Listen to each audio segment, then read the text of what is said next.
Esta es la mañana en el continente americano. Cuando atardece en Europa y cae la noche en Asia. Así despierta el continente americano y transcurre el día y la noche en el resto del mundo. La mañana. Preocupa la salud de la canciller Angela Merkel de Alemania. Ha vuelto a temblar durante un acto. Fue en la toma de posesión de la nueva ministra alemana de Justicia. Recordemos que ya la semana pasada había sufrido un episodio similar en Berlín junto al presidente de Ucrania. En estas imágenes que han sido difundidas por las cadenas alemanas, ahí se puede observar cómo la canciller trata de contener estos temblores. Poco después, incluso rechaza un vaso de agua que le ofrece un asistente.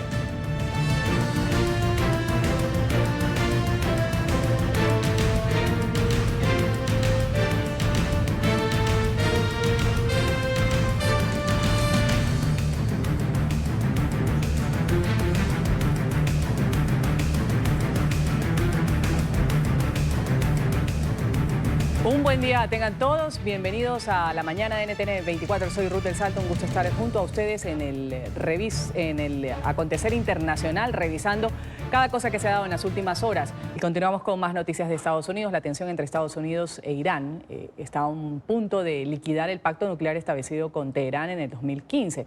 Tras el retiro de Washington de este acuerdo, la ONU está intentando preservar lo establecido.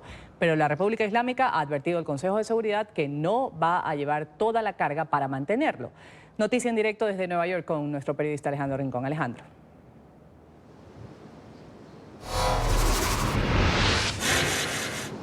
Hola. Feliz jueves para todos. Las principales potencias que integran el Consejo de Seguridad, a diferencia de los Estados Unidos, en particular Francia, Alemania y el Reino Unido, son quienes, en conjunto con la Secretaría General de la Organización de Naciones Unidas, intentan negociar y tratar de que Teherán no abandone el principal pacto nuclear que se ha firmado con la República Islámica en el año 2015. Sin embargo, la comunidad internacional y en particular el ente rector del organismo internacional reconoce que, por una parte, el retiro de los Estados Unidos de este acuerdo firmado por la administración Obama, pero también la imposición de nuevas sanciones contra figuras de alto perfil del régimen iraní hacen realmente difícil la generación de una atmósfera no solo para el diálogo de entendimiento, sino para mantener los compromisos que se pactaron con Irán en su momento. Justo este fue el mismo argumento que se debatió en una sesión urgente a última hora del miércoles del Consejo de Seguridad, que contó con la participación no solo del representante de la República Islámica, sino también de los demás integrantes del Consejo de Seguridad, en donde se analizó cómo hacer para mantener vivo el mandato que tiene ahora mismo el Consejo de Seguridad para mantener el pacto nuclear con Irán. Allí el mensaje de Teherán fue verdaderamente directo. No consideran ellos que existen los argumentos suficientes para seguir cumpliendo este acuerdo, algo que motivó la reacción directa del embajador encargado de los Estados Unidos ante la ONU. En términos prácticos, el plan de acción conjunto ha sido un acuerdo que simplemente ha sido respetado por una parte. Y en un acuerdo de estas características no puede ser así. Irán ha hecho mucho y ha hecho mucho más de lo que le ha correspondido para preservar el acuerdo nuclear. Y es por eso que Irán no va a tomar parte para preservar una vez más este acuerdo. Irán ha argumentado cosas sin fundamento aquí ante el Consejo de Seguridad Internacional, pero ellos simplemente no han cooperado porque están en camino de la construcción de un arma nuclear, y es por eso que simplemente son excusas y que han generado la provocación internacional, porque ellos han violado claramente el acuerdo nuclear, y es por eso que su credibilidad no tiene lugar.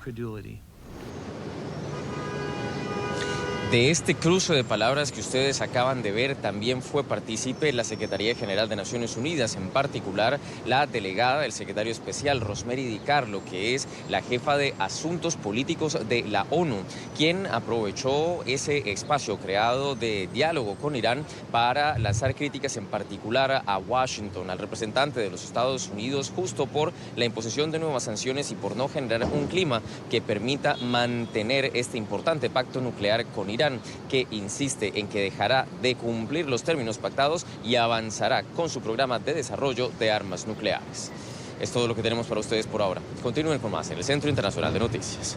Continuamos con el programa La Mañana de NTN 24, agradeciendo por supuesto su sintonía. Vamos a hablar de la ola de calor que se siente en Europa. Sigue en alerta precisamente por estas altas temperaturas que afectan a varios países. Esta es la primera del año, ha sido calificada por expertos como potencialmente mortal. De hecho, en Francia ya reportan 3 muertes. Alemania, España y Holanda toman medidas ya para evitar afectaciones en la población.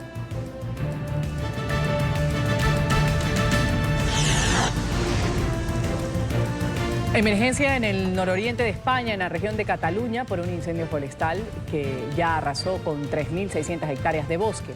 Las autoridades han extendido hasta la madrugada los trabajos para tratar de sofocar las llamas. En total, 260 bomberos trabajan sin descanso para controlar el fuego en medio de la intensa ola de calor que decimos golpea gran parte de Europa.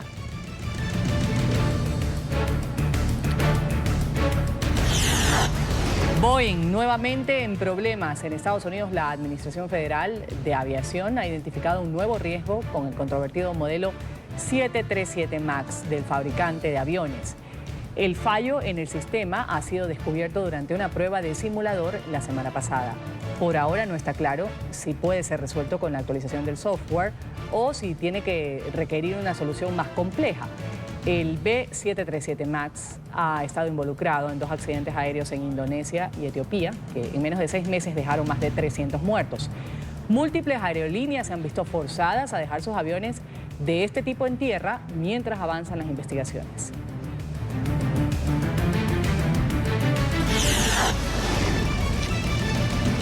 Estados Unidos y China habrían acordado una tregua en su guerra comercial en vísperas de la cumbre del G20 que se celebra este viernes y sábado en Osaka, en Japón. Así lo informa hoy el diario South China Morning Post. Luego de la cumbre de las 20 economías desarrolladas, se espera que la unión entre los mandatarios de ambos países se dé.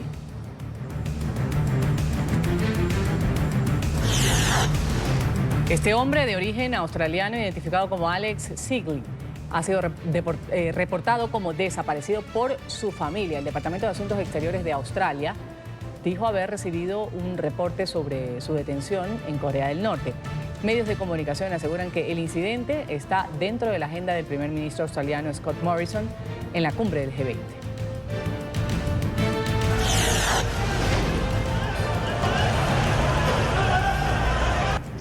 Y continúa la tensión en Hong Kong. Los policías se han enfrentado a un grupo de manifestantes que estaba bloqueando una importante vía en protesta nocturna.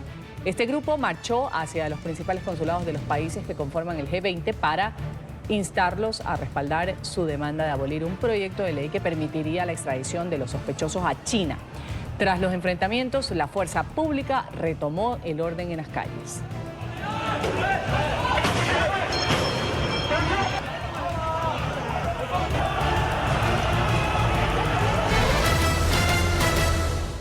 En medio de la crisis humanitaria que atraviesa Venezuela, la Fundación Luz de Rescate ha donado insumos médicos a pacientes del Hospital San Juan de Dios, uno de los más importantes de la capital venezolana.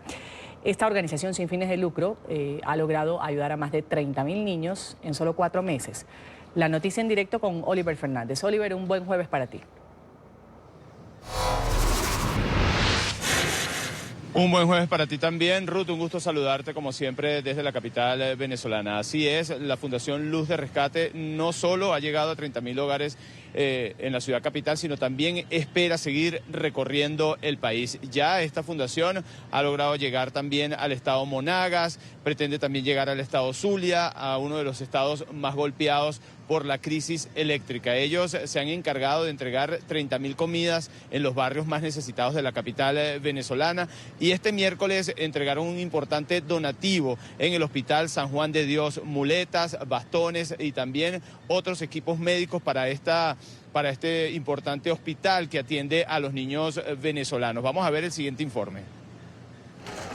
Muletas, bastones, entre otros insumos médicos llegaron al Hospital San Juan de Dios de la mano de la Fundación Luz de Rescate. Tuvimos un donativo importante de insumos médicos, muletas, bastones, y nos gustó mucho venir al San Juan de Dios, ya que ellos tienen muchísima experiencia, años en el área. El tema de los insumos aquí en Venezuela es bastante precario, es costoso y sobre todo para las personas que nos están ayudando a nivel internacional, pues necesitan ver que la donación llegue. Esta fundación nace desde que se registraron los apagones, llevando comida a los niños de los barrios populares de Caracas. En este caso estamos haciendo una entrega de lo que es insumos médicos al hospital, pero bueno, también vamos a estar trabajando con ropa en buen estado, comida, bueno, insumos médicos. Lo que nació como un aporte a nivel alimentario ahora ha crecido muchísimo y lo vamos a extender a vestuario, a lo que tiene que ver con insumos ortopédicos, insumos de vitaminas que necesitan muchísimo en los hospitales. El drama de los sectores populares ha sido registrado por esta fundación que trata de rescatar a los niños y a los adultos mayores. Nos encontramos con una cantidad de personas los cuales han sido abandonados hasta por los padres por la misma condición de migrantes, por la misma condición en la que nos encontramos en el país, han tenido que abandonar estas tierras. Dejan los niños con los abuelos, con personas que realmente no están a la disposición para poder ayudarles.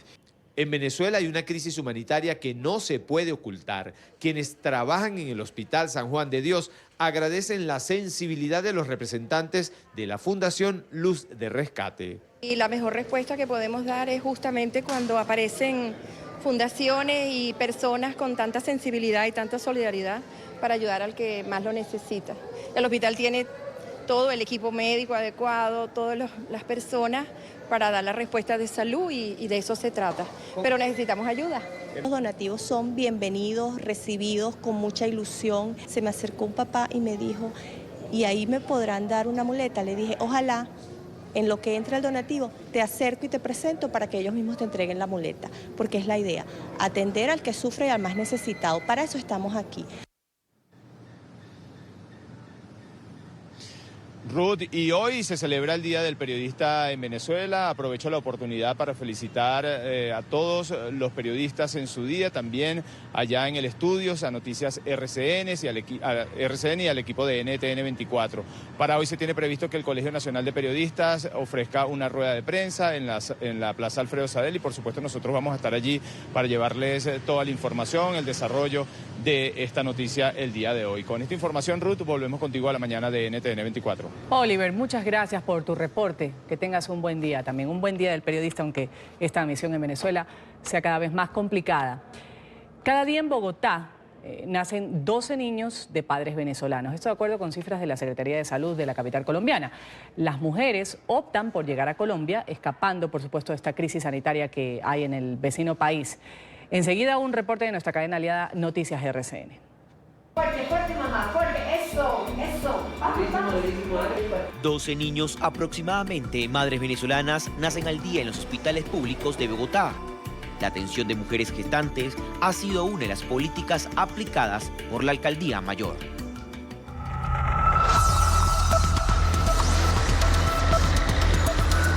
Ya están en cada esquina, han escapado de la crisis venezolana y el sector salud ha sido uno de los más afectados por la demanda de venezolanos. Bueno, en la red pública, que son nuestras 4 subredes integradas de servicios de salud, hemos atendido más de 29.000 personas venezolanas. El sector salud en Bogotá ya está cerca del 1 millón de atención a los migrantes del vecino país. Emily escapó de Venezuela hace 5 meses. Quedé embarazada allá en Venezuela y yo sabía que no iba a poder darle un buen futuro a mi hija, entonces tomamos la decisión de que se viniera el primero y después me mandó el pasaje y me logré venir para acá. ¿Qué te pidieron para poder entrar acá al hospital? Nada más la cédula.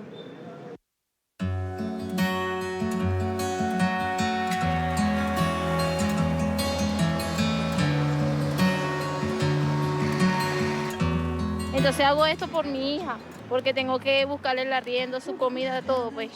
Hoy llevo sus 1.000 pesos. Tengo que pagar 20.000 pesos.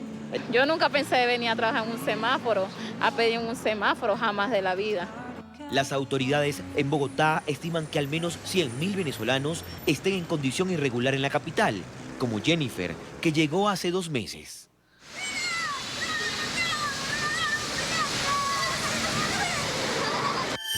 Yo fui chavista 100%. Y toda mi familia, todos fuimos chavistas. ¿Y hoy? Hoy ya no. ¿Por qué? Porque hemos llevado muy duro de la vida. Pero debido al régimen ha tenido que separarse de su hija y su mamá. Yo también extraño a mi mamá, a mi hija. Pero yo estoy haciendo todo lo posible porque mi hija, porque me la traigan dentro de 15 días, si Dios ¿Qué edad tiene tu hija? Va a cumplir 14 años. Ella fue la que me dijo, mami, váyase para que mis hermanitos no se mueran de hambre. ¿Esas lágrimas qué significan hoy? Amor y dolor a la vez. Los niños no escapan de la dura realidad. Están expuestos a la lluvia, al sol y a la dura vida de pedir dinero en la calle. Nosotros pagamos diario, 3.40. Nosotros ponemos 30 y va a poner 10. Este pequeño de 11 años ha cambiado su pasión por el fútbol por los semáforos de Bogotá. Anoche ha sido inaugurada la Asamblea General de la OEA en Medellín, en Colombia. En este evento participan cerca de 1.500 representantes de 35 países. Luis Almagro ha cuestionado a Michelle Bachelet, representante de la ONU, tras sus críticas a las sanciones a Venezuela. Vamos a saludar a esta hora a Hernán Muñoz, quien nos desarrolla este tema. Adelante, Hernán, un buen día.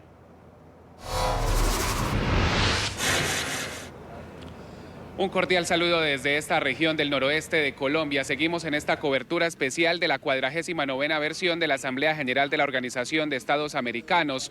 Las organizaciones reclaman la atención de indígenas, mujeres y migrantes. Anoche, en un lugar muy querido por los antioqueños, en la Plaza Botero, se cumplió la inauguración con presencia del presidente de Colombia, Iván Duque. Son aproximadamente 2.200 participantes. Hoy, en este segundo día, la agenda política de esta 49ª versión estuvo marcada por dos temas coyunturales. El primero de ellos, la situación migratoria que viven centenares de venezolanos que huyen del régimen de Nicolás Maduro. El presidente Duque enfatizó que la dictadura debe ser finalizada, doblegada y la libertad del pueblo venezolano debe ser única. Además, resaltó el reporte de la Casa Blanca sobre la reducción de cultivos ilícitos en el año 2018. Dijo que esto motiva al gobierno a seguir la lucha antidrogas. Por primera vez en 6 o 7 años se da una reducción, pero adicionalmente por primera vez en ese lapso dejaron de crecer los cultivos ilícitos.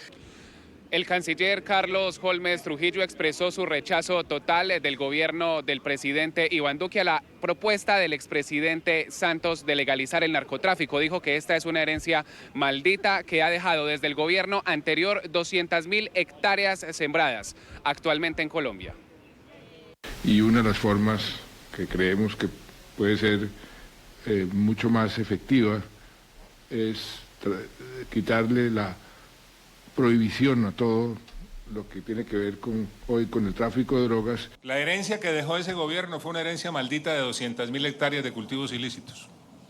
A ese desafío tuvo que enfrentarse el gobierno del presidente Duque desde el primer día de su mandato.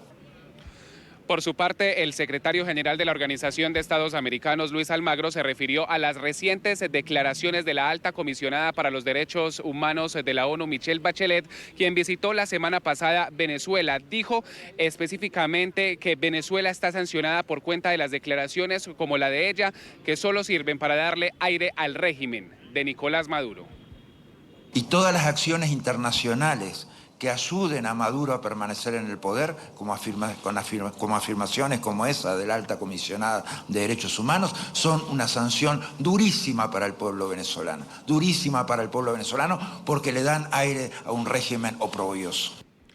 Hoy, por supuesto, continúa la agenda política de esta 49ª versión de la Asamblea General de la Organización de Estados Americanos en distintos puntos de la ciudad. Son aproximadamente 2.200 participantes. Las organizaciones han pedido atención a las mujeres, a los indígenas, a la población LGBTI y otros temas importantes. Por ejemplo, la preparación del informe que será socializado mañana sobre la crisis de Venezuela y también el drama de cientos de nacionales que huyen del régimen de Nicolás Maduro. Nosotros, por su parte, continuamos en esta cobertura especial de Noticias RCN y NTN 24. Horas antes del debate de este miércoles, las senadoras demócratas y aspirantes a la presidencia, Elizabeth Warren y Amy Klobuchar han visitado los alrededores de un centro de detención de niños migrantes en Homestead, en Florida. Las legisladoras tuvieron que conformarse con recorrer las afueras de estas instalaciones debido a que no les han permitido el ingreso. En el lugar permanecen más de 2.000 menores entre 13 y 17 años de edad. Esta visita tiene lugar en medio del escándalo por las condiciones precarias en las que han sido hallados cerca de 300 niños migrantes en un centro de detención en Texas en días recientes. ¡Ayúdame! ¡Justicia! ¡Justicia, por favor! ¡Justicia! ¡Mi hijo está enfermo! ¡Por favor! ¡Ayúdame! La imagen de una migrante que suplica ayuda para ella y su hijo en un centro de refugiados en la frontera sur de México le está dando la vuelta al mundo. Esta mujer de origen haitiano se lanzó al piso, denunció las malas condiciones en las que permanece en este refugio. Un poquitito de leche, no pasa un día con los niños. El régimen de Nicolás Maduro ha denunciado otro supuesto golpe de Estado. Según el ministro de Comunicación madurista Jorge Rodríguez, los detractores de Maduro planeaban un operativo para asesinarlo e instalar a un exoficial militar como presidente. Según ha dicho Rodríguez, también contemplaba atentar contra el número 2 del chavismo, Diosdado Cabello, y la primera dama del régimen, Cilia Flores. El ministro agregó que el plan contaba, según él, con ayuda de agentes de Israel y el respaldo de los gobiernos de Estados Unidos, Colombia y Chile. ¿Hasta cuándo, Iván Duque? Venezuela no se mete en los asuntos de Colombia. Venezuela respeta y ama al pueblo colombiano. Basta ya de planear golpes militares, asesinatos del presidente. La capitana del barco humanitario que desafió el bloqueo de Italia podría enfrentar hasta 15 años de prisión por contravenir la prohibición del gobierno conservador de este país de permitir a los migrantes entrar en aguas italianas. La embarcación permanece hoy en alta mar. Ahí viajan 53 migrantes rescatados el 12 de junio frente a las costas de Libia por la ONG alemana Sea-Watch. En un video que ha sido publicado por la organización, la joven oficial aseguró a las autoridades que las autoridades italianas los abordaron para pedir documentación después de que intentaran bajar a los rescatados en el puerto de Lampedusa. La capitana asegura que tras 2 semanas en el barco la situación de los migrantes es de desesperación. Un hombre en Rusia habría sido rescatado luego de pasar un mes en una cueva, según el diario The Siberian Times. Un oso lo habría herido y lo tenía retenido. Según el periódico, Alexander se encuentra en cuidados intensivos.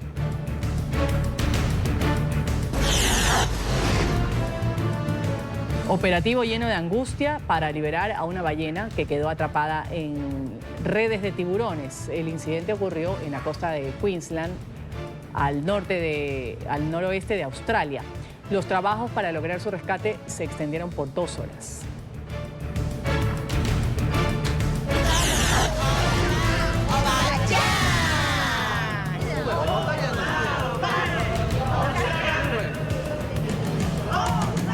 Bueno, y ahí vemos a un colectivo de abuelas que ha bailado y ha rapeado prácticamente en las calles de Osaka para dar la bienvenida a los líderes de los países del G20. Con camisas estampadas, con diseños de tigres, estas mujeres mayores de 60 años se robaron la atención de los residentes, de turistas con su particular coreografía. El video de su interpretación se ha vuelto viral con más de 75.000 visitas en internet.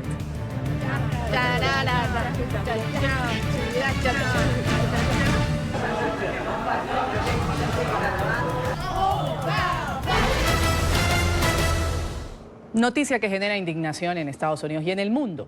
Las precarias condiciones en las que fueron hallados al menos 300 menores migrantes en un centro de detención en el estado de Texas. Estaban sucios, hambrientos y algunos incluso durmiendo en el piso. Una de las abogadas que visitó el lugar ha denunciado que estos menores, los que estaban enfermos, permanecían recluidos en celdas de cuarentena con acceso muy limitado a médicos. Tras conocerse este escándalo, las autoridades migratorias han reubicado a la mayoría de los niños en diferentes refugios administrados por el Departamento de Salud y Servicios Humanos.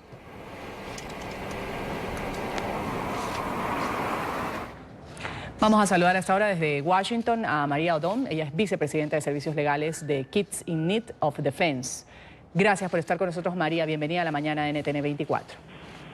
Claro que sí, es un placer. María, cuando usted escuchó sobre esta denuncia, tengo entendido que para quien usted sirve, justamente recorre estos centros donde están niños migrantes.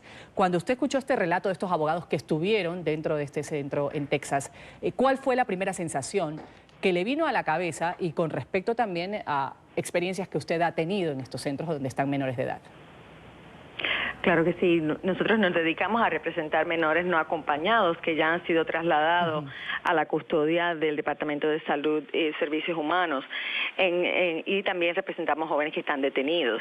En ese ámbito de nuestro trabajo entendemos obviamente las condiciones de las facilidades que son del gobierno federal y los requisitos por la ley, por el acuerdo de Flores que dicta esas condiciones, al igual que la ley TVPRA, la TVPRA, que dicta cómo se deben tratar los menores de edad que se presentan a la frontera. Entonces, al escuchar las noticias de las condiciones en estos centros, francamente no me he sorprendido porque la administración ha creado caos en la frontera y ha creado una situación donde ha aumentado la vulnerabilidad de estos menores de edad que se tienen que presentar a la frontera por motivos de necesidad de protección. La falta de planificación y la falta de recursos para poder recibir y mantener todas las condiciones necesarias para el trato y el cuidado de esos menores de edad no existe en este momento. Y al crear esas condiciones de forzar a los que están solicitando asilo a que permanezcan en México, ha creado una situación de caos que ha minimizado esas protecciones para los menores y ha creado estas condiciones en las estaciones de la patrulla fronteriza en la frontera. ¿Cuáles son las condiciones en las que deberían estar estos menores, que como usted bien lo cita, pues muchos de ellos no están acompañados, pasan a una custodia diferente, están solos, aislados de sus familias y de paso, como decía esa abogada, se los encontró sucios, algunos hambrientos, otros durmiendo en el piso con una manta simplemente, y los que estaban enfermos sin acceso necesario, el acceso médico necesario? Claro, el rol de la patrulla fronteriza es recibir, procesar rápidamente a esos jóvenes de edad, a esos jóvenes y trasladarlos a la custodia del Departamento de Salud y Servicios Sociales y Servicios Humanos, perdón. Ellos no están supuestos a pasar más de 72 horas en esa estación de la patrulla fronteriza, donde se entiende el ambiente, es un ambiente muy rápido, es un ambiente donde hay muchas personas siendo procesadas, pero esas facilidades no están diseñadas para tener a esos menores de edad en esas condiciones por más de un par de horas, ¿no? Mientras se procesan y se le hace una evaluación inmediata de sus necesidades médicas y físicas, ¿no? Es como en inglés le decimos un triage, se supone que ahí sean procesados y sean pasados a la custodia que por ley es requerido que se traslade al Departamento de Salud y Servicios Humanos. Mientras están en esa facilidad deben ser provistos por ropa, evaluación médica, cuidado y obviamente productos básicos de higiene. Al llegar estos jóvenes menores de edad a la estación, necesitan tener oficiales que estén pendientes. Esos niños vienen viajando solos a través de varios países, han estado enfermos, han sido víctimas de violencia, vienen con trauma de sus países por motivo de la persecución y la violencia que han sobrevivido. Se presentan ya a los Estados Unidos no solo cansados, obviamente sucios, enfermos, han adquirido ciertas enfermedades durante el camino, han sobrevivido a actos de violencia que muchos de nosotros nunca vamos a entender y a saber viviendo en la comodidad de nuestros países. Por lo tanto, es crucial que no permanezcan en la estación de la patrulla fronteriza por más tiempo de lo que se dicta por ley. Y el gobierno tiene que hacer un mayor esfuerzo por hacer esos traslados rápidamente y también de tener empleados médicos, empleados capacitados para poder evaluar la condición de esos niños cuando lleguen a la estación en la patrulla fronteriza. María, muchas gracias por estar con nosotros. María Odom, vicepresidenta de Servicios Legales de Kids in Need of Defense, ha estado hablando un poco sobre esta denuncia presentada, una denuncia que genera indignación, por supuesto, con respecto a niños migrantes en un centro de acogida donde fueron encontrados en condiciones precarias. Muchas gracias por estar con nosotros. Claro que sí. Gracias a ustedes.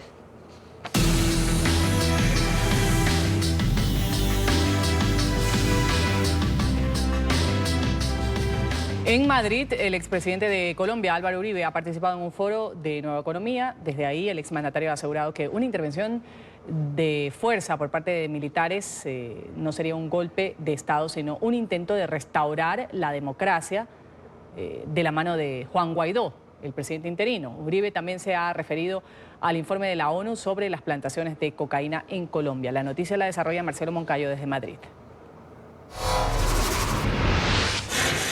Hola, ¿qué tal? Un cordial saludo para todos ustedes en la mañana, amigos televidentes. De este día aquí en Madrid, el expresidente de Colombia, Álvaro Uribe, fue el protagonista de los encuentros informativos de Nueva Economía. Desde aquí, el exmandatario colombiano se refirió al informe presentado en las últimas horas por la ONU sobre la presencia de cultivos de cocaína en Colombia. El presidente Duque por lo menos ha logrado que no siguiera creciendo la droga en Colombia. Yo creo que eso es lo que hay que rescatar del informe de ONU que se conoció ayer. El país había pasado de producir 1.000 toneladas de cocaína a producir 120. Volvió a subir a las 1.000. Pero hay toda la determinación del presidente Duque. Y hay que tener en cuenta que desde hace varios años, cuando Colombia restableció en la administración que me tocó presidir, el Air Bridge Denial, la interceptación aérea, los vuelos ilegales del espacio aéreo de Colombia se trasladaron al espacio aéreo de Venezuela, donde ha habido permisividad, complicidad con el narcotráfico. Con el factor venezolano actual es muy difícil para el gobierno de Colombia ese combate. Televidentes de la mañana, pero también Álvaro Uribe se refirió a la situación que se vive en Venezuela. Para él, el diálogo no debería ser una salida, ya que lo único que hace es darle oxígeno al régimen de Nicolás Maduro. Los venezolanos dicen, nosotros resolvemos el problema, pero es que allí hay un fenómeno de corrupción con las Fuerzas Armadas. Las Fuerzas Armadas ha tenido muchos de sus elementos en el narcotráfico y en negocios de corrupción. Y eso es lo que ha dado sostenibilidad del apoyo de las Fuerzas Armadas a la tiranía de Maduro. Yo creo que decir que hay que quitarle a esa tiranía el apoyo de las Fuerzas Armadas, dárselo al presidente Guaidó, no es provocar un golpe de Estado, es provocar el restablecimiento democrático. La presencia de Guaidó y de esas decisiones políticas de Venezuela nos permite decir una decisión de fuerza que remueva a Maduro. No es una decisión que crea la posibilidad de un gobierno militar, no. Con la presencia de Guaidó es una decisión que simplemente respalda una solución democrática. Amigos televidentes de la mañana, y esta noche también aquí en Madrid, el expresidente colombiano Álvaro Uribe recibirá un reconocimiento por parte del medio digital Merca2. Este es el informe para la mañana. Sigan ustedes con más aquí en NTN 24. Hasta pronto. Hasta pronto. Marcelo, gracias por tu reporte desde España. La ola de calor que azota a Europa ha llegado a Alemania con temperaturas que se acercan a los 40 grados centígrados. Ya las autoridades han decretado alerta en 12 ciudades de esta nación. Noticia en desarrollo con Araceli Viceconde de nuestra cadena aliada Deutsche Welle. Adelante.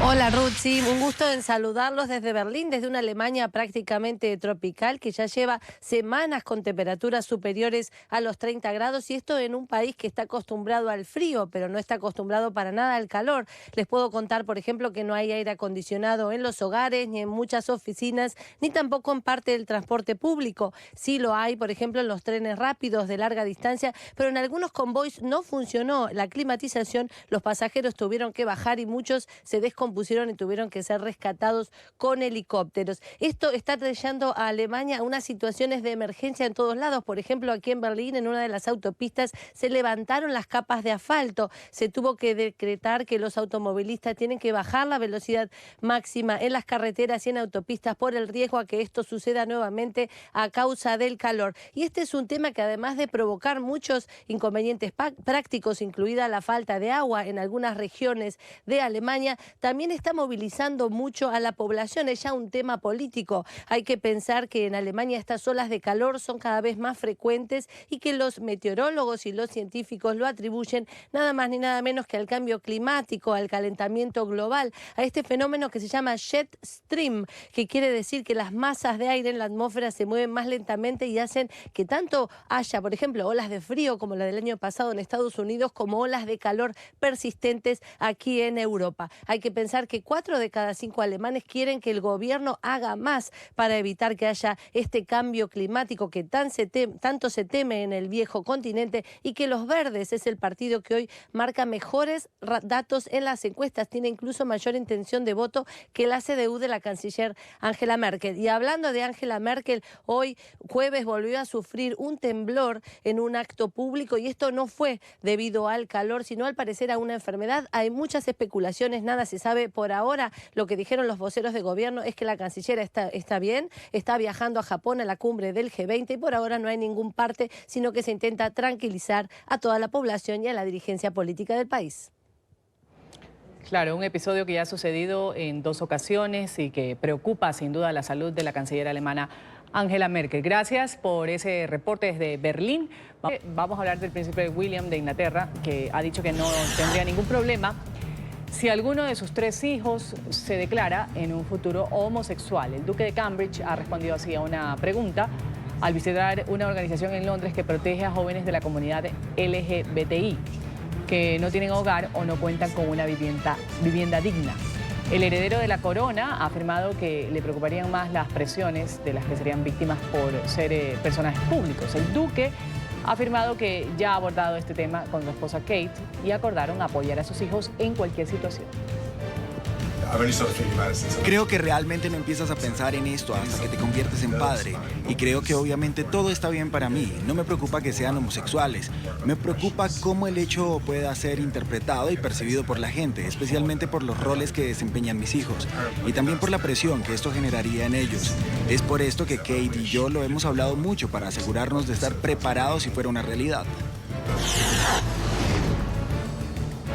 Impactante rescate en Turquía. Un joven de 17 años ha atrapado a una menor de 2 años que cayó por la ventana de un apartamento ubicado en un 2º piso. Este hombre se dio cuenta minutos antes del peligro que corría la pequeña y se ubicó prácticamente de manera tal que pudiese agarrarla. Según han reportado medios de Estambul, la niña se acercó a la ventana mientras su madre estaba cocinando. Su inesperado rescate fue recompensado por la familia con $35. La mañana de NTN 24, agradeciéndoles por su sintonía. Cada mañana con el Canal de las Américas, siga con nuestra